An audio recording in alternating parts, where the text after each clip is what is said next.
today what we're going to do is we're going to unravel this like sense of identity. So we're going to cover 3 things today in our session, and so that you can get a clearer idea of identity. So first of all, we're going to cover the concept of self, or self-concept. And so it's like really owning and identifying who you are, which can be the most empowering decision that you'll ever make as a human being and also as a coach. We're going to cover fractured reflections. I probably put the words together, which is this, like, what's the hidden signs? Like, how do you know that you're actually rejecting yourself and you're actually fracturing yourself? Like, what are the signs that you're looking out for within yourself, and maybe also in the clients that you're working with? And then also, what's the number one trap people fall into when they go through their identity crisis, and how to essentially avoid it? So welcome to class. Welcome to the session on identity crisis. So first of all, we'll have an exploration of like self-concept, because essentially to know your identity of self, it's about your concept of self. And so to have an idea of who you are, it's like your perceptions of who you are, both your inner world and then how you are relative to the outer world as well. So there's an inner world and outer world perception. And so when we have a solid, congruent sense of self that is essentially going to be merging 3 components. So we have our self-image, how do you perceive yourself? The ideal self, which is more that, what are you aspiring to be and what do you want? But also there's an element of how the other people perceive you as well. And then also that high sense of self-worth. And so those 3 components, when put together, we have a concept of self. Because you've got a concept of who you are, but it's also a concept relative to the environment you're around as well. And so why we want to then develop a concept of self is because it's going to make us more resilient to challenges, because you know how to make decisions and you know how to navigate through challenges, because you know your sense of self, you're lost in it. You're going to have different types of relationships, because there's a solid sense, when you have a congruent sense of self, you show up differently in a relationship. And so there's less emotional like upheaval and challenges there. And also there may be, because when we don't have a solid sense of self, we can find ourselves kind of hiding away with one relationship and feeling safe and secure in that one relationship instead of going out into the world. We're going to have an increased amount of self-expression, because there's a difference when we know who we are and we go and express ourselves. It's like we're not afraid of expressing ourselves when we're true to ourselves. But if we put on a mask or an idea of who we think we should be, as soon as we get challenged with that, oh gosh, that hurts. And there's like rejection and pain, but that's because it's not a solid sense, a congruent sense of self. We're also going to get a lot of personal growth out of that when you have a congruent sense of self. So what happens though when we don't have that sense of self, or we'll call it an incongruent sense of self? What can happen is we're going to find it difficult to navigate both our inner world, because we're going to have internal conflict, and then our external world, because there's also going to be maybe some external conflict, but we're also going to know, I don't know what my path is. I'm struggling to find my career path, my purpose. There can be more emotional instability relative to the outside world, and that can impact your health and your relationships, has a ripple effect. And so really finding a solid sense of self is it's like me first and then the world. So when you get that, it makes a really big difference. And so there are different things that kind of impact our sense of self. So one is our inner world, and our inner world is our thinking. So Descartes said that, like, I think, therefore I am. So our inner world and our understanding of how our mind works and what we're thinking has a massive impact on our experience of the world. And so understanding some of the thought processes that you have around your concept of self makes a huge difference in trying to unpack and know which direction to go in to start your healing journey. We also have, on a simplistic level, we also have our expectations from the outside world, because it's very different. If you imagine the pressure from the outside world, it's very different to then wanting to go and express yourself, but it's like, oh, I can't. Can't express yourself, be quiet, don't express yourself, don't say anything. And then you end up minimizing yourself. And so then you may have a solid sense of self, but when it goes into the outside world, it's wobbly, because you're like, oh, I don't know how to be relative to the outside world. And so we can lose a sense of, we can have a solid sense of self alone, but with people, we can lose a sense of self. And so what we want to be able to do is understand what are the expectations that maybe the outside world, or we've put on the outside world, or the outside world has on us, or we're projecting onto the outside world, that's impacting our sense of self. Now, we also have, if you watched and you've been part of these in-depth mindset questions, we do have inside of our Maximum Growth Academy, which is a couple of weeks ago, I talked about the stagnant growth, which is a developmental stage that we go through, according to Erickson, when we're evolving as an individual. And so the beginning is like trust and mistrust, and we go through autonomy versus shame and guilt, and we go through these different stages. And when we get to teen years, it's actually when we get to that point in our teen years where we're going through our identity and finding a sense of identity, where it's like, I know who I am, I know my place in the world, I know my value, versus confusion, where it's like, I don't really know who I am, I'm just confused with who I am. I kind of haven't developed a strong sense of identity. And the struggle during those teen years struggles then into adult life.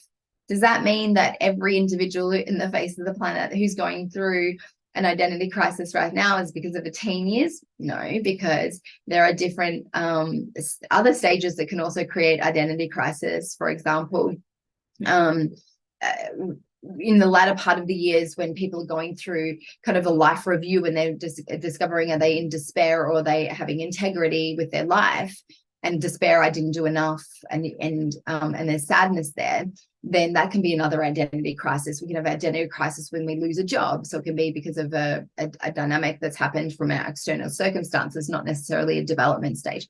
But it could be wise to explore, if you haven't yet explored and you're going through an identity crisis, kind of figuring out who are you.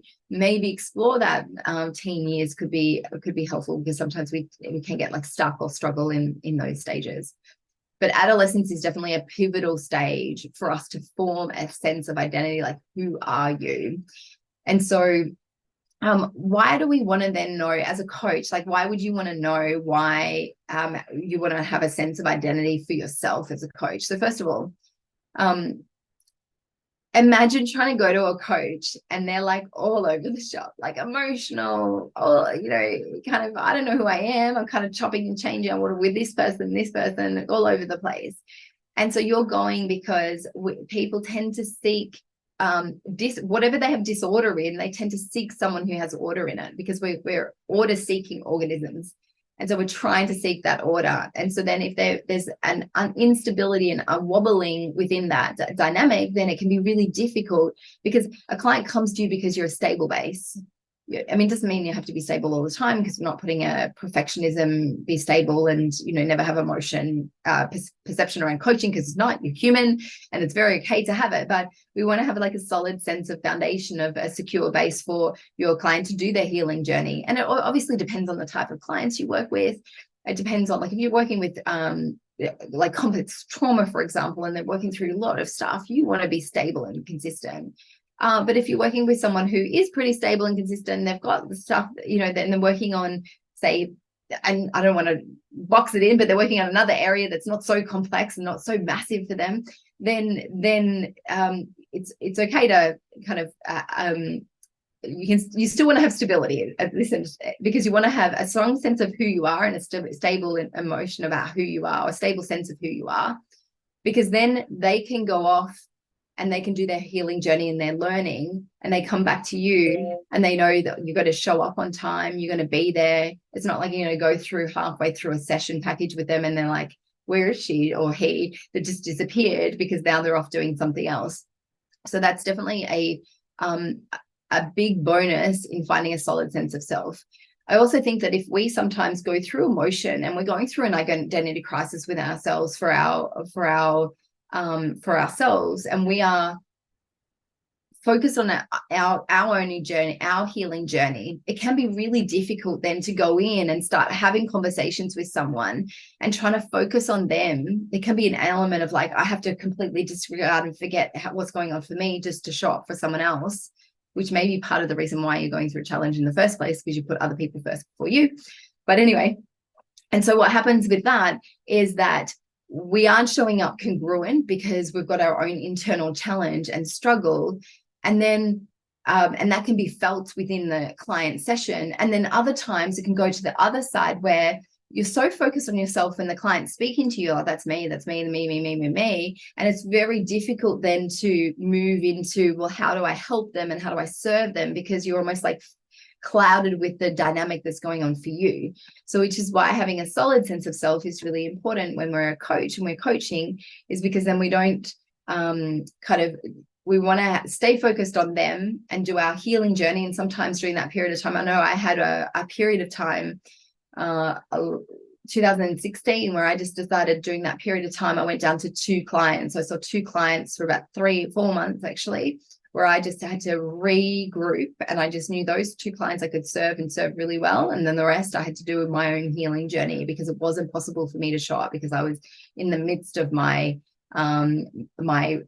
phoenix rising, if you want to call it, or my identity crisis. So next I want to talk about like the fractured sense of self. So this fractured sense of self is where the reflection that you look in the mirror, that moment I was talking about in the beginning, where the client says, I don't even know who you are anymore. It's that moment where you don't see a single full whole self.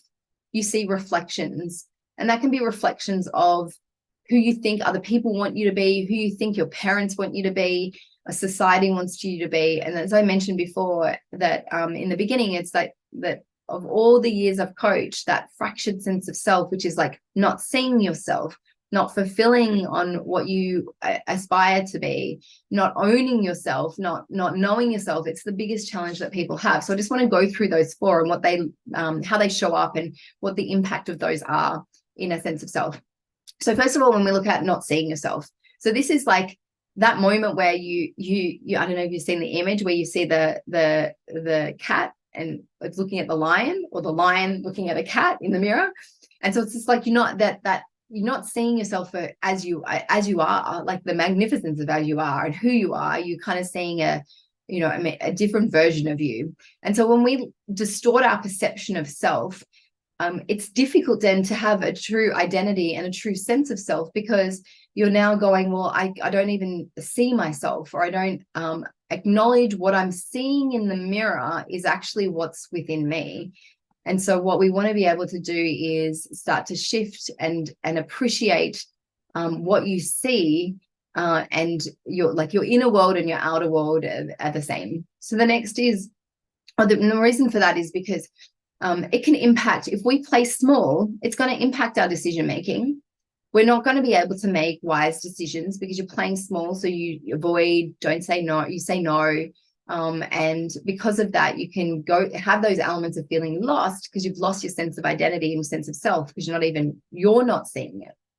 So then there's another one which is not fulfilling on yourself, which is you have this gap between the reality of life right now and what you wish and hoped, or maybe the potential that's inside of you. And so there's this unmet or gap between here and what you want, and unfulfilled potential. And so the result of that is we can end up stagnating in this part, because it's like I'm not moving, in the perception of like not moving forward. You can also have the idea that maybe you're not realizing the dreams that you have or the goals that you have. And so there's that discomfort or that disconnect between your reality versus where you're at right now. And so life can then lose its sense of meaning when we're not achieving our goals and we're staying stagnant. Our sense of meaning can dissolve.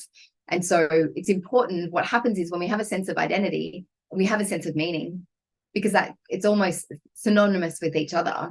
And so the moment we lose meaning is also, we can lose a sense of identity and self. The next is we're not owning ourselves. And so we know that as we apply the Diamantini method, this is something that's really important, that like ownership of self. And so when we struggle and we disown, the result of that is this internal conflict, like I'm not enough, other people are doing better than me. And there's that internal chatter or that internal conflict that happens as a result. And so what can happen is that has an impact on our personal growth, our professional growth as a result. And the last is that 4th one, which is like not knowing yourself. And so this not knowing a sense of who you are can then struggle with, because we're having that inner world struggle, it has an impact on our outer world. So again, our choices are not aligned with what we want. Our outer world might say that we want wealth, for example, but our inner world wants something different. You just want like the richness of family. And so there's a discord between the inner world and the outer world as a result. So what are some signs then? You are in the midst of a identity crisis, or you're going through one, or a client is going through one. And these are the signs that I'm looking out for when I'm listening to someone, and I'm going to go through, okay, I can see that this is an identity issue for them right now, and this is what we're going to focus on. And it's one of the things I say in coaching when I'm working with someone is we're going to work on identity, because this is it's you first and then the world.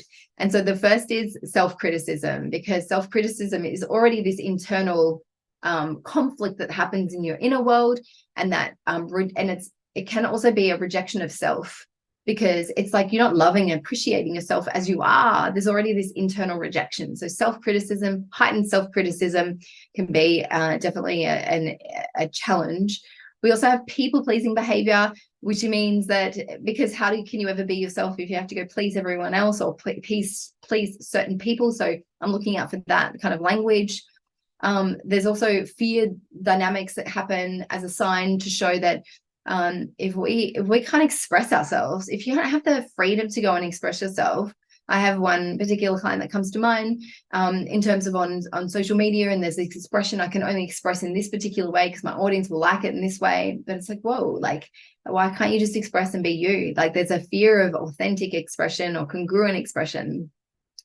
There's a dynamic which is over identifying with others. And what that means is kind of that chameleon dynamic that happens with some people, where they end up like kind of morphing into what other people want and identifying with what their path is, their purpose. And they kind of go down that path for a while. And then after a while, like, this isn't for me. And then they meet another mentor or meet someone else and they go down that path. And it's like, oh, this isn't for me either. But it's because there's over identifying with other people, which kind of comes into ties with the boundaries that is really important in terms of one, as a coach to put boundaries in place, but as an individual to put boundaries in place. Because if we have hazy boundaries or merged boundaries with other people, we lose a sense of identity in self, because it's so much about the struggle of because you want to do what they want to do. You find it difficult to say no, and so there's no strong sense of identity around you.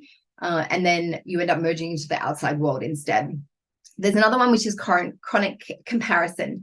So when we struggle in our identity and we're struggling, the more we compare to the outside world, or even compared to a future or a past version of you, or maybe even a future version of you, that level of comparison, it's very difficult then to have a sense of identity if you're trying to compare yourself thinking other people are better or lesser than you. And so that's going to have a difficulty in knowing who you are.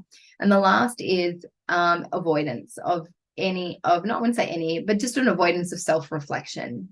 So, or just going deep with your self-reflection. So it's not just about self-reflection. It's like the depth of self-reflection, because to imagine like this is you here, and, like your true sense of self is here. And there's all these like layers of imposed ideas and who you are and emotional charges you put on top of yourself. You kind of have to weed yourself down till you get to that sense of self. And it takes a lot of self-reflection and deep self-reflection to get there. You're not going to get there in one or two questions and one or two responses and then I should be there. And so we want to essentially be able to go deep, because the moment which is another one, when we deny or we have a denial around self-growth, we're not going to be able to find and work through our identity crisis, because we're in that denial phase. So 3 more to go, which is around the seeking of external validation. Validation is a massive one. That whole recognition, validation, let me know I'm okay. And so that cycle of external praise, external validation keeps you stuck in an identity crisis. And there's also if we have consistent discomfort, and what I mean by that is if we put ourselves in that pain position where we're in our own skin, feel discomfort, don't like ourselves, and we find ourselves rejecting ourselves over and over again, then it's very difficult to then see outside yourself and start to get a whole self-concept and a sense of self if there's this difficulty then even, and this discord with who you are. And the very last thing I want to cover is perfectionism, because if you're trying to seek a perfect sense of self and who you are. You're denying who you are. And so that definitely is a big block for some people.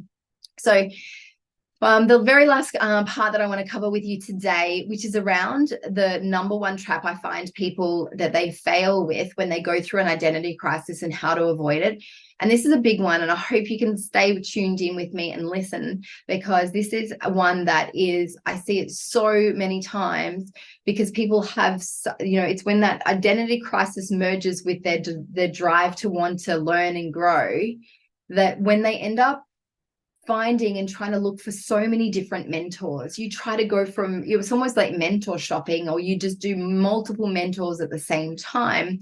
What happens in our brain and our mind when we are wanting to solve a problem and we're trying to seek a solution and we try to get that solution, but then we're trying to get it from multiple people, and no one has the same philosophy, no one shares the same information, no one gives you the same advice. If they did, that would be interesting, but they don't. And so this dynamic then, which is it'll be inconsistent with advice, which can fracture your I don't know where to go, create like indecision, or decision fatigue, because you're now overwhelmed with so many different decisions. Then you can also find that the result of it is you're overwhelmed because you don't know which one to go with. You kind of like, I don't know, like which advice is the best bit of advice. We can also lose our sense of identity, because part of the reason why you're having an identity crisis in the moment is because of the subordination to the outside world. Then you go find more coaches to go and listen to, and then you subordinate even more. It's like, what? And so it's just not it's very difficult. If then part of it is there's a discord between what you want and your future and what your current life is, and then you have one person tell you goals on here and someone else say goals here, and you're like, well, hang on, I don't even know which goals is important. And the reason why, when we know our identity, we set goals that are aligned, but then if we take on other people's goals and what they think we should and could do, and don't listen to the inner world, then we create even a bigger identity crisis than before. So we also find it then difficult to establish our boundaries again. Our boundaries get blurred because we're trying to trust so many different other people, and we almost diminish our sense of self-trust because of it. So these are all the things I'm listening to and I'm thinking about when I hear someone come to me and I know they're in an identity crisis. I can see it. It's something we're working on. One of the questions I'm going to ask them is, are you seeing other therapists, other coaches, other people? Because it's instantly the results that I've had with people who come just to see me when they're going through an identity crisis versus someone who says, no, I'm going to go and see this individual because they've got availability today. Oh, it's easier. I know that they're going to, serve me today, whatever the dynamic is. That the result of that is it undoes, that's a word, it undoes the work that we originally had done and all the progress that we're making. And then because of this then internal conflict, and then you have to do extra work to get back together again and kind of form that solid sense of identity again. So I would suggest that if you are currently going through an identity crisis, pick one coach that you feel most resonant with and stick with them. Go and do the work. Follow what they say. If you feel like it's congruent for you, and do the work with them, and then notice the results. And then if you notice that you are actually not getting the results you'd love, then go choose another coach and do that. So don't go coach shopping between different people. So stick with one coach, stick with one plan with them, rather than multiple people. So that is our session for today. We have gone on a journey around identity crisis, looking at the fractured reflections that we can have and some of the feedback that you might be experiencing when you're going through that. We've experienced what it means to have an identity, that sense of concept of self. What are the things that we're looking out for when we're getting a congruent sense of identity? And then also one of the biggest challenges that people face when they are fractured with their identity. And also in the coaching space. So I hope you loved our session for today. It is our in-depth mindset question. So I'd love to hear your comments, your thoughts. Just comment below. And I look forward to seeing you at the next perfect time.